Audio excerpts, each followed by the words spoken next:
Merci, c'est toi? Tu as promis que tu viendrais. Pourquoi n'es-tu pas venu comme promis? Je suis désolée. Je pensais pouvoir venir, mais quelque chose s'est produit. C'est pour cela que je ne suis pas venue. Peut-être qu'une autre fois je me rattraperai. Ce qui s'est passé est-il plus grand que notre relation? Vous continuez à donner des excuses pour expliquer pourquoi vous n'avez pas pu y arriver. Dis-moi, tu n'as pas de sentiments pour moi. Bien sûr que oui, vous avez beaucoup essayé pour moi, mais quelque chose s'est vraiment produit. Et pour être honnête avec toi, j'ai oublié de te dire que je ne viendrai pas. Je suis désolée. Essayez de comprendre, Henri. Si vous le dites, pas de problème, je comprends. Merci de votre compréhension. Je veux y aller maintenant, nous verrons la prochaine fois. Attends, as-tu besoin de quelque chose? As-tu dépensé l'argent que je t'ai donné il y a 2 jours? Dis-le-moi et je t'en donnerai un autre. Non, je ne les ai pas encore dépensés. Quand ils auront fini, je vous le dirai. Bye bye. Où se précipite-t-elle? Elle ne veut même pas attendre que j'ai fini de lui parler. Je sais quoi faire, laisse-moi la suivre secrètement. Je ne peux même pas croire que j'ai oublié que nous avions rendez-vous, et il a essayé pour moi, mais je ne sais pas seulement pourquoi je développe une faiblesse à chaque fois qu'il me demande de lui rendre visite, et il n'y a rien qu'il ne fasse pas moi. Oh non, c'est un homme bien. Je devrais montrer ma gratitude. Je n'aime pas la façon dont je lui montre de la froideur. Miséricorde, pourquoi marches-tu et parles-tu tout seul? Quelque chose ne va pas? Non. Bon alors, laisse-moi y aller. Attends, frère Peter, comment sais-tu si un homme est fait pour toi? Je suis confus et j'ai prié, attendant que Dieu me révèle dans un rêve si l'homme dans ma vie est sa volonté pour moi, mais je n'ai fait aucun rêve à ce sujet. Que fait-elle avec Peter? Les rêves ne sont pas le seul moyen par lequel Dieu parle à son peuple. Dieu peut utiliser différentes manières pour parler à son peuple, parfois, nous l'ignorons parce que ce n'est pas la façon dont nous nous attendions à ce que cela se produise. Mais la vérité est que Dieu répond à nos prières et nous parle. Dieu peut utiliser des signes pour nous parler. Que ressentez-vous lorsque vous parlez à la personne? Vous sentez-vous libre de parler chaque fois que vous voyez la personne? La Bible dit qu'il n'y a pas de peur en amour. Avez-vous une paix intérieure autour de la personne? Vous sentez-vous protégé et fier de la personne? Vous sentez-vous heureux chaque fois que la personne est près de vous? Vous sentez-vous consciemment présent à chaque fois que vous êtes avec la personne? Votre cœur est-il libre avec la personne? Ou vous vous sentez redevable envers la personne, c'est pourquoi vous endurez son présent. Si la personne est la volonté de Dieu pour vous, vous ne penserez à rien d'autre que de prêter attention à la personne, vous ne vous sentirez pas pressé de la décharger, vous adorerez lui ouvrir votre secret. Sans penser à en cacher, Dieu peut également révéler sa volonté pour toi en ouvrant les yeux pour continuer à voir la faute de la personne, alors tu as la réponse, ne dis pas laisse-moi voir. Si je peux y arriver, si vous faites une erreur et vous mariez à cause de ce que la personne fait pour vous, vous continuerez à le regretter toute votre vie. Vas-y pour ce que tu veux. Merci beaucoup, frère Peter, je comprends maintenant. Alors j'y vais. Pas étonnant que je n'arrête pas de me demander pourquoi je me sens agitée chaque fois qu'il est près de moi. Et je continue de le supporter à cause de la façon dont il prend soin de moi. Que fais-tu avec Peter? Comment sais-tu que je suis ici? Est-ce que vous me surveillez? Réponds-moi, qu'est-ce que tu fais avec Peter? Il n'y a rien que je ne fasse pas pour toi, et tout le temps que je te demande de venir, tu continueras à donner excuse sur excuse. Je continue de me demander pourquoi, mais maintenant je vois que c'est à cause de Peter. Écoute, je n'ai rien à voir avec Peter. Je sais que tu es un homme bon et que tu m'as beaucoup aidé même si je ne le demandais pas. Je t'aime pour ça, mais je ne peux pas t'épouser. Mon esprit et le vôtre ne sont pas connectés, je ne veux pas m'engager dans quelque chose et le regretter plus tard. Veuillez trouver quelqu'un qui vous soit destiné. Je vous remercie. Tu mens, avez-vous entendu que? En fait, tu vas m'épouser, que ça te plaise ou non. Avez-vous entendu que? Sinon, je m'occuperai de vous. Je suis sûr que vous ne me connaissez pas. Quoi? Donc Henri n'est même pas celui que je pensais. Donc Pierre a la raison, il aura de mes nouvelles. Peter, Peter, viens ici. Qu'y a-t-il, Henri? Pourquoi cries-tu? Je vois que vous n'avez pas de bon sens de me poser ce genre de questions. Peter, que faisais-tu avec ma femme? De quoi parles-tu? Oh non. Quoi? Tu penses que je suis là pour plaisanter ou quoi? Écoute, qu'aujourd'hui soit la première et la dernière fois que je te revois près d'elle. Avez-vous entendu que? Est-ce que tu viens de me gifler? Que pouvez-vous faire? En fait, je suis prêt pour toi. Combattez-moi si vous le pouvez, et sinon, taisez-vous, sinon, je te giflerai encore et encore. Combats-moi si tu es un homme. Oh non, ce type m'a insulté. Laisse-moi lui montrer. Ne le combattez pas, rappelez-vous, vous avez promis à Dieu de ne plus se battre. Laissez-le porter son problème et partez, il rencontrera son match. Non, comment puis-je regarder quelqu'un me gifler et s'en tirer sans problème? Tu sais ce que ça veut dire? C'est honteux, tout le monde va me mépriser. En fait, si je ne le bouscule pas maintenant et ne le gifle pas, les gens commenceront à me considérer comme un faible. Je ferais mieux d'y aller maintenant et de le battre. Qui est Henri pour me gifler? Je ne le prendrai pas. Je vais le combattre. Mais je suis un enfant de Dieu, les enfants de Dieu sont amenés à affronter la persécution, laisse-le partir. Rappelez-vous ce que dit la Bible dans Proverbe 24, verset 29. Ne dites pas, je lui ferai ce qu'il m'a fait, je serai sûr de le rembourser pour ce qu'il a fait. Romains 12 verset à 19. Ne rendez pas aux gens le mal qu'ils vous font. Concentrez vos pensées sur les choses qui sont considérées comme nobles. Dans la mesure du possible, vivez en paix avec tout le monde. Ne vous vengez pas, chers amis. Au lieu de cela, laissez la colère de Dieu s'en occuper. Après tout, l'Écriture dit, « Moi seul ai le droit de me venger. Je rembourserai, dit le Seigneur. Mais c'en est trop, je ne le prendrai pas. Si je le prends la prochaine fois, il recommencera. Je vais le combattre et le battre sans pitié pour que la prochaine fois il apprenne à me craindre. Ne le combattez pas, il pourrait mourir entre tes mains. Oui, je ne le combattrai pas. Il cherche quelqu'un, il mourra entre ses mains. J'attends toujours que tu me combattes comme un homme si tu as le courage, ou es-tu si faible que tu ne peux pas te battre? Je ne te combattrai pas, par s'il te plaît. Vous avez de la chance de ne pas l'avoir essayé, je t'aurais envoyé chez tes ancêtres.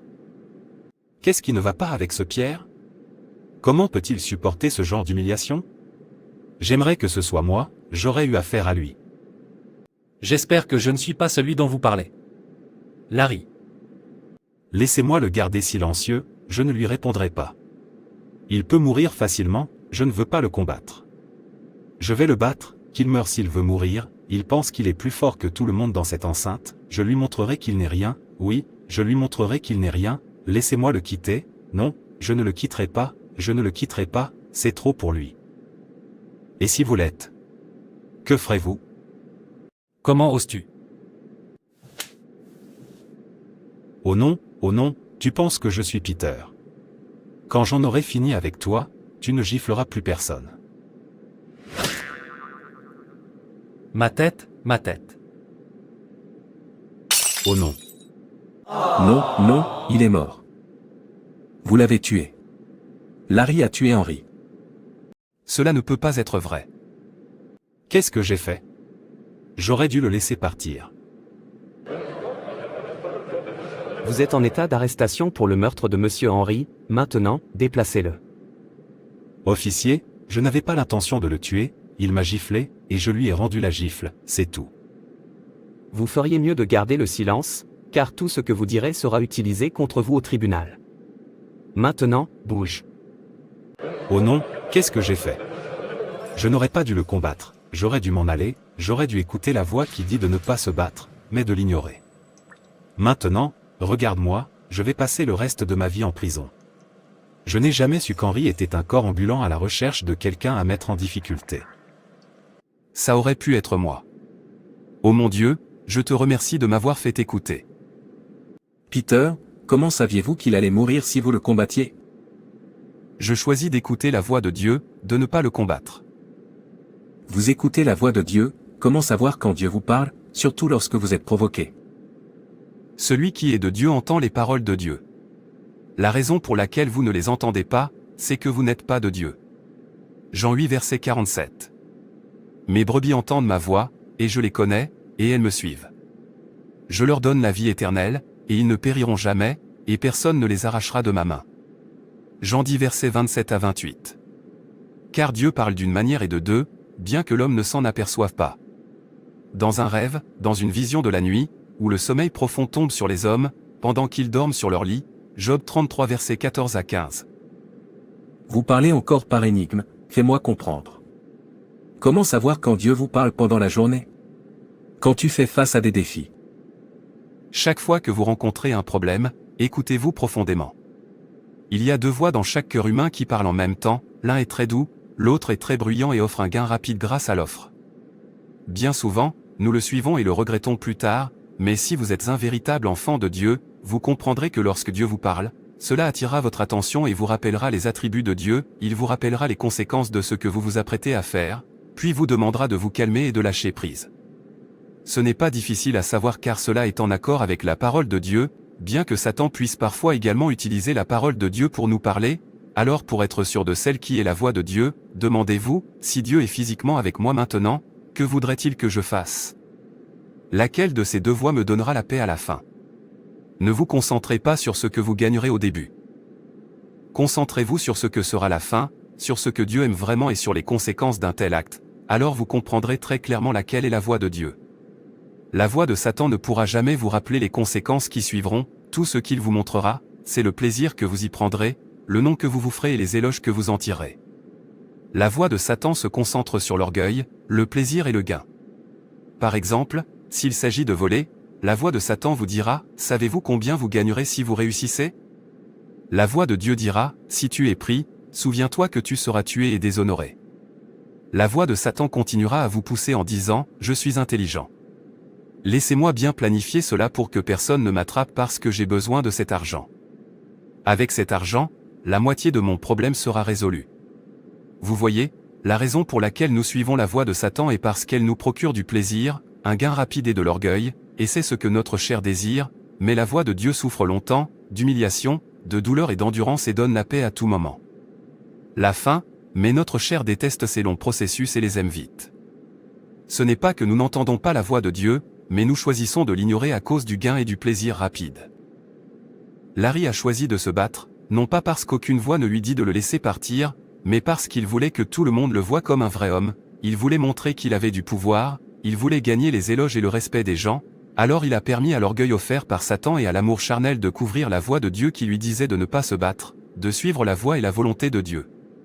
Vous devez détester l'orgueil, le gain rapide, et c'est le plaisir, alors vous pouvez entendre très clairement. Beaucoup de gens sont victimes d'une chose ou d'une autre, non pas parce qu'ils n'ont pas entendu la voix de l'avertissement de Dieu, mais parce qu'ils l'ignorent pour y gagner. Maintenant, je comprends. Dieu nous parle de plusieurs manières. En voici quelques-unes. 1. À travers ses paroles, lire la Bible et vivre conformément à ses enseignements est un excellent moyen d'entendre la voix de Dieu. Si vous vivez en opposition directe avec sa parole, vous risquez de passer à côté d'un signe évident indiquant que Dieu vous parle. 2. Par le Saint-Esprit, le Saint-Esprit peut nous inciter d'une manière douce et subtile, nous guidant vers le chemin que Dieu a tracé devant nous. Vous pouvez ressentir un sentiment de paix ou de conviction dans votre cœur, un sentiment de clarté ou d'orientation que vous n'aviez pas auparavant. Ce sont tous des signes que Dieu vous parle et vous guide dans ses voies. 3. À travers des conseils ou des situations répétitives, si vous continuez à recevoir les mêmes conseils ou à traverser les mêmes situations, cela peut signifier que Dieu veut que vous compreniez une vérité ou que vous appreniez une leçon. 4. À travers les rêves peuvent être un moyen pour Dieu de communiquer avec nous. Si vous avez un rêve qui semble important ou significatif, cela vaut peut-être la peine d'explorer ce qu'il pourrait signifier. Dieu peut également nous parler à travers nos sentiments. Lorsque vous commencez à éprouver des sentiments à propos de quelque chose, faites attention, que ce soit bon ou mauvais. Beaucoup de gens sont victimes d'ignorance de leurs sentiments. Par exemple, si vous aimez trop une personne en particulier, cette personne est peut-être votre ami. À un moment donné, vous commencez à vous sentir froid et en insécurité, pas libre comme d'habitude, chaque fois que la personne est autour de vous. Sans aucune raison, vous ressentez quelque chose, mais vous pouvez y mettre la main. Dieu pourrait vous parler. Ensuite, vous devriez faire attention et essayer de savoir s'il s'agit de mauvais ou de bons sentiments. Si c'est mauvais, donnez immédiatement un espace à la personne. Ne pensez pas au gain ou à ce que vous perdrez si vous le faites. C'est ce qui tue beaucoup de gens, ils remarquent quelque chose et l'ignorent. Si quelqu'un reste avec eux, ils auront peur de demander à cette personne de partir à cause de la personne qui fera le travail. Si je lui demande de partir, voyez-vous, à cause du gain, et dans le processus, il meurt prématurément. Dieu nous parle, nous pouvons l'entendre très clairement si nous mettons le gain de côté. Merci d'avoir regardé, et n'hésitez pas à vous abonner, à aimer et à partager. Que Dieu te bénisse. Et rappelez-vous, Jésus vous aime.